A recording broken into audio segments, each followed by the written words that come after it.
Welcome to the first episode of the Perspectives podcast, everyone. This is a show for all cinephiles and cine-curious people alike. I'm your host, Edissa. And I'm Eating. This season, we will be bringing to you on-the-ground, behind-the-scenes discussions about the making of Perspectives Film Festival. And we will also be having in-depth conversations with esteemed professionals about craft and industry. Us here at Perspectives Film Club are also looking to recruit the next batch of talented film tastemakers and creatives. Let's go to the movies, grab a friend, don't have to play one, we can play pretend. Alright, our first two applicants were early and already sat down and ready. They are bright-eyed, bushy-tailed Eternality Tan, also known as ET, and dull-eyed Daryl Cheong. Welcome to the both of you.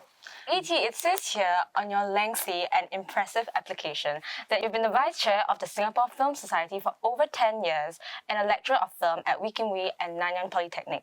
You're also the founder of the Filmic Eye, a local film consultancy and education organization, and when you also distributed a documentary which won the prestigious Golden Horse Awards. On top of all this, you also maintain a blog where you have uploaded over 2,600 reviews to date, an effort which has earned you the merit of being Singapore's most prolific and consistent film critic. Alright, and Daryl, it says on your application that you are also a newcomer to watch in local film curation. You are a programming assistant at the Singapore Film Society and Singapore International Film Festival. And you also host and run many grassroots film communities such as the NTU Film Society and Blind Boars. So with all this in tow of your impressive portfolio, I also want to know, what is your favorite way to introduce yourselves professionally? I guess for my case, I just tell people that I wear many hats. So I have my industry hat, where I work with industry professionals, and I have my teaching hat, where I work with students, teaching like courses and things like that. So I have like one leg in teaching, one leg in the industry. Nice. Yes. Wears hats. What about you, Daryl? And I'm just Daryl. I see. Great. Yes, Daryl.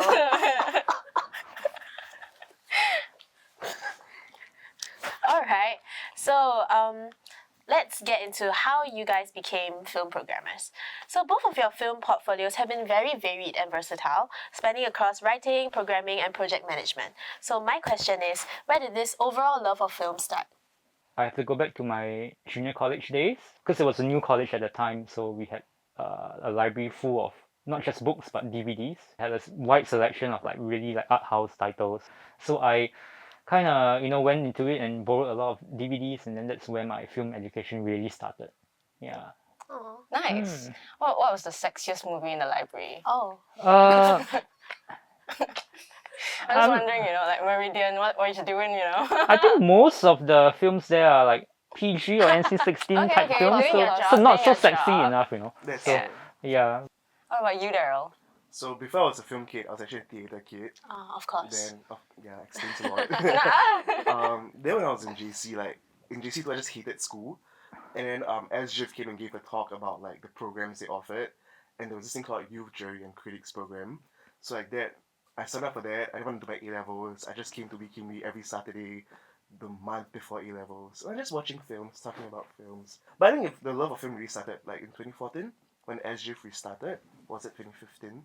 Then I was watching the films. It was just really bad film actually, I wouldn't say the title. But then during Q&A, one of the ladies behind me started crying. Wow. It's like, wow, film can do that to people, even bad films. Yeah, that was my experience. There's something out there for everyone. Yeah. So both of you have worked extensively as film programmers, and although it's arguably the most integral position in any film festival committee, even amongst those working in film, they might be unfamiliar with the specifics of the role. So could you tell us more about what goes into the work of being a film programmer? Okay, I mean, film programmers are basically archaeologists, so they dig out, hopefully good films for audiences to watch, and not just good films, but like a varied range of films. Sometimes films might be bad to somebody, but it could be insightful for someone else, right? So So I think a good festival is a festival that offers a wide range of films, not just being obsessed with certain directors or certain regions, for instance. I mean, just that, yeah, I think it's why. I mean, I knew about perspectives back when I was doing like JC and NS. I think what surprised me is really a word we use, which is eclectic, which is really the range and diversity of films we have. I think that's what programmers should do. Offer the different ways of living and viewing life that films can give to us. Yeah. So head wearer and archaeologist. I see. Mm. Very, very talented. Yeah, that's like Indiana Jones, like archaeologist and the head, right? Oh my gosh, The you fedora are Indiana hat, yeah. Jones. Oh my gosh, catch him in movies soon. So now he's also an actor. Wow, you're really multi-talented. taking up all the Oh, jobs. okay. This Alright. economy. He's an all-rounder. All right. Okay. Okay. Sure. Okay, moving on. Okay, so now I want to talk more about your experiences as film reviewers. So personally, I love reading reviews, and whether or not I can independently make sense what the movie is about, it's always because I want to prolong my experience with the film. And in a post-Reddit world where everybody seems to have an opinion about everything, but never a time to finish a thought, where do you see the place of a movie review and your role as a film critic? So at least for me, when I write reviews, I don't write really long reviews. At most maybe 300 words. Just a few paragraphs. That's about it. I think. But what's more important is what's in those paragraphs. So usually a good review is one that avoids plot. Right, maybe just a premise, for instance, because you wouldn't want to say too much about plot, but it's more about your own thoughts. So I think a review should be more like a diary. I think it should be more personal. I think what a good reviewer does also, is to provide you an insight and a perspective into approaching a work of art. So like maybe someone who didn't like the film reads a review, sees your perspective based on your life experiences, your context, and you start to appreciate what the film can be. I think that's when the magic of reviews and criticism really come out. Not about our writing or what people do per se, but just that as people who watch movies, who appreciate art, I think we need to have an open mind, an open heart to read and consider people's perspectives. I think that's the most important thing. Because if we don't listen and don't read what people say, what's the point of writing? Okay, so we've actually noted down all your responses, and even though you've aced the interview, unfortunately, none of you are exempt from taking the entrance test. Oh, okay. Yeah, and for this next segment, we're going to play a little game called Visiting the Movie Pharmacy. Okay. Is it because we're both sick? Maybe, I don't know. Right. We've created highly specific profiles who are in dire need of a movie recommendation and whom you must prescribe what you think would be the best for them. So, okay. Profile 1. Profile 1 for Daryl and ET. Alright, this is a 30-year-old Disney lover who exclusively watches animated films where the main characters are animals. Okay. Yeah, and he's now forced to watch live action for the first time. What film would you prescribe to him? Doesn't need a film, he needs therapy. Oh, Yeah. Oh, okay. Okay, That's straightforward. I love Disney. Live action. He loves animals. Yeah, he loves no, animals. he has only watched films with the main characters as animals. Oh. Yeah. A good breach, I would say, a breach would be. I mean, of course, if I'm assuming that he likes the 1994 Lion King. I think he likes Zootopia. Oh, Zootopia. Okay. So he's a furry. Yeah, he's a furry. Then I would say a live action film that has animals in it. Like 101 Dalmatians or something like that. Or maybe just finding a bridge between live action and animation, like Fantastic Mr. Fox or what Wes Anderson is trying to do. It's in between. Then you can slowly take a step towards live action. Right. Yeah, I mean, it's not fully a live action film. Yeah, But but it's like stop motion. There's Yeah. a physical, tactile the kind of. tactility Yeah. is what's fun. I think it says so much about you guys that you guys are so optimistic that this Zootopia loving man is going to watch Wes Anderson and appreciate the 1994 Okay. Lion King film. Yeah. Shall we move on to profile 2? Yep. Okay, so profile 2 is a 40-year-old man who thinks that war movies are like the best thing ever and is skeptical about movies with a strong female lead. Oh. So Yeah. something like Wonder Woman doesn't work for him. Although it's a war movie, right? It's Yeah. set in like World War One or something. Yeah. I think but, essentially he's like a misogynist. Yeah, Oh. but do you want to pander to his preferences? I mean, it's either way lah. I mean, we could prescribe something that is anti that. That means a strong female lead, blah blah blah. or we could just bombard him with what he's loving, like a cloud orange Yeah. style, with the eyes, and just let him be sick of it. I would recommend actually the Russian film, the Soviet film Come and See, Oh, okay. because that traumatizes anyone who loves a war film. I think men in their 40s who love war films seek therapy and have not grown up. So maybe they need to watch something that will make them realize that war is not great. Grow the heck up, They should watch anti-war films. in that sense. Exactly. Yeah. So Come and See and all those. Yeah. That'd be great. Seek help if you're that profile. Instead of movies, Daryl is prescribing therapy. Alright, so profile 3 is a 20-year-old boy who makes you wonder why you guys are not really close, even though you like him as a person. And then you remember it's because he uses humor to respond to everything. And he goes around saying things like, the only thing I take seriously is comedy. Ew. That's a red flag. It's an ick. Yeah. What's our aim? What are we trying to do? To make him get closer to us? Maybe make him get closer to his own emotions. Oh. Yeah. Put him in his Again, place. therapy, but what would be Or maybe like a comedy special that was really tear-jerking. Bo Berman Inside? Okay, I actually haven't seen that. That's great. Oh. It's brilliant. That's cinema. Like, Okay. Scorsese watched it, that's kino. Like, yeah. Okay. Okay, Bo Burnham's Insight. Yeah. Or was there were there any comedies that you watched so far that were like surprisingly upsetting? I feel very like strict without my letterbox. Okay. Scroll through it. I mean, I prefer dark comedies because they often have a dose of reality to it. Maybe you should watch Succession instead. Oh. I love Succession. It's not a film, but you will laugh and cringe at the same time. Okay. You will laugh, it's just so. It'll make you appreciate how terrible life is. I think that's what he needs. I feel like that's gonna enable him. Oh no. Okay, but it's okay. Yeah. Thank you for being That was pharmacists. Okay, thank you for saving all the lives. You guys were great pharmacists. In this pandemic, we needed you. We needed you. Yeah.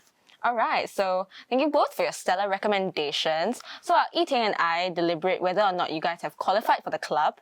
We've prepared a final activity called Opening the Letterbox. Ooh. So in this segment, you'll be given a little worksheet over there. Oh, wow. Oh, wow. Okay. And these worksheets contain some reviews made by Letterboxd users to beloved films. So what we want to do Okay. now is review those reviews, annotate them, close read them, and really just judge those who judged others. The first Letterboxd review that we are going to review is about Everything Everywhere All at Once. Daryl, could you just read out for us what Letterboxd user Connor Eats Pants has said about it? Right, so just found out Awkwafina was originally cast as the daughter, and I'm even more thankful to be in a universe where that didn't happen. And what do you think about that? Because I do not live for Awkwafina slander. Yeah, actually I disagree with this. I think Awkwafina is underrated actually. I think she is severely typecasted and for all the wrong reasons. But like you see her in like The Farewell and you know that she has the capability, she can act, she's brilliant. People just hate on her and pound her. Alright, so let's move on to the next review. Okay, so this next film is a film that ET has given 5 stars to Okay. on his letterbox, and Daryl has liked the film. Right, so could we get ET to read out the reviews? Please say it. By Benton Tarantella. Yes, by Okay. Benton Tarantella, Alright, Letterboxd user. Sure. Alright, so he says, God, Tony Leung is hot. I mean, the movie's a masterpiece, yeah, but God, Tony Leung is hot. Okay, so, The way you're saying so The most toneless. am I supposed to comment on it or? Do you think Tony Leung is hot? I mean, it's subjective lah, I would say. No, this is objective truth here. Okay. And he's doing a period film, like it's set in the 60s, right? So definition of what's hot or not hot can be temporally I don't know, disrupted, because when you say someone is hot, like, are you saying that he's hot in his 1960s context, or like in real, or like from now? Both. Both. What's your answer? Then that would be objective, right? Like he's like he ticks all the check boxes of being hot. Okay. So yes, ET is saying yes. So it's So hard. I would say, yeah, he has been recognized as being hot, but If- many If of you his don't think fans. he's hot, you can say his personality is really nice. Okay. Yeah. That was one Yeah, circle. no, that was like a very PC answer, which is good. So but with that, you know, there are a lot of for ET like a lot of popular art house films that you give you know, maybe like a 3.5 star rating to. But what made you give this film 5 stars, or what films do you give 5 stars to in general? Oh, okay. I mean, I'm quite I'm not very charitable in terms of giving out 5 stars because I think they are very sacred. It's a very sacred rating. I think 5 stars have to fulfill 2 criteria. One is it has to be a great film for oneself, and also it has to be a film that you can rewatch again and again. Then maybe that's a 5 stars. So like in the mood for love, I mean, if you put it on right now, I'll just stay here to watch it. Right. Right. But if you put like a say a 3.5 stars, maybe I'll think twice about rewatching it. You know. So whenever I give a 5-star rating, it means that not only the film is great to me, but also I love it a lot. Right. Yeah. Alright, but thank you so much for reviewing these reviews, and I hope you enjoyed yourself. But unfortunately, that's all the time we have for today. And we've come to the end of our interview with our wonderful guests, Wonderful students. applicants, ET and Daryl. So, ET and Daryl, just a very quick, you know, one word. What were your thoughts on the application process for Perspectives Film Club today? Like a 1-word review. No, yeah, like a one-word Yeah, review. what would be your rating here? 5 stars? Yeah, probably. Yeah. 5, 4.5. Yeah, Oh. definitely. He wouldn't watch it again. Yeah. I mean, I would love to do this again. I Okay. mean, yeah. So I think it was fun to talk about things that we normally don't. What about you, Daryl? One-liner from you? Feels like therapy. So today's theme is therapy. Yeah, so this soundbite is Feels Like Therapy. So for more updates on Perspectives Film Festival, which will be happening from 26th to 29th October this year, our dearest fans can follow at Perspectives Film Festival on Instagram for more updates, and click on our link tree for the rest of our socials. And last but not least, this episode is brought to you by Nanyang Technological University's Wee School of Communications and Information. Okay, with that, we've come down to the moment we've all been waiting for. It's finally time to announce the result of ET and Daryl's applications to Perspectives Film Club. Drum roll, please. Sorry, you're rejected. Oh dear. Okay. Unfortunately, the both of you are overqualified. So can we have the next round of Oh. interviewees, please? Oh. Next! Do we just Okay. So walk out? we are rejected. Let's go to the movies.